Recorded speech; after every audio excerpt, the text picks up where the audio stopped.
hey na akamit kha amang la le pa ngai o nang luin mo le pa ngai no o silelun na gal bang do ding bo so kai ning twak so no kai ning khat tang lu leng so bang hey ding tu la ki ke beng ma hisim le ya so bang buling chal na ko le te la nang isenga hung tung lo yam lol ki kel bang in kya kwa tan hung nem zo dia kal lung bula len penin ka sianga pa bang hung lengin sing sang pal bak changin na sak mer te lung in gelin sun ni hung tung chang zong le tung dam kum te ka bin khan za hi you are my number one ken nang kong in lo dan te pi je om lo ni le tum om lo ton tung in kong in na ki ko nang kong in na sin to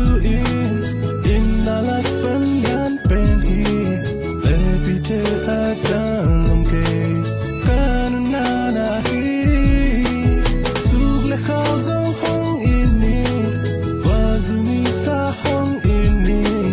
ka lung tang in yang na hi mu san bay dang nang ba hong in ni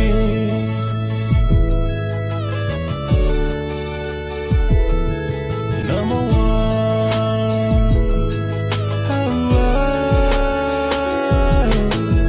tuk le khal ki helang ke ku in nap jan dang lo ding ko te zu in ni te sa thang ke ku in na nim dil dil ding ba hun pul ngai lo ding sun zan hun mit ngai lo ding mula ni te ki helang ki hel ngai lo ke kong in na tu la ki ke beng ma hisim le ya so bang buling chal na ko le te la nang isenga hung tung lo yam lol ki gel bang in kya kwa tan hung nem zo dia kal lung bula len penin ka sianga pa bang hung lengin sing sang phal bak changin na sak mel te lung in geling sun ni hung tung chang zong le tung dam kum te ka bin khan za hi you are my number one ken nang kong in lo dan te pi je om lo ni te tum om lo ton tung in kong in na ki ko nang kong in na sin to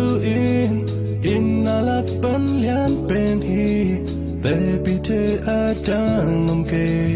kan na na hi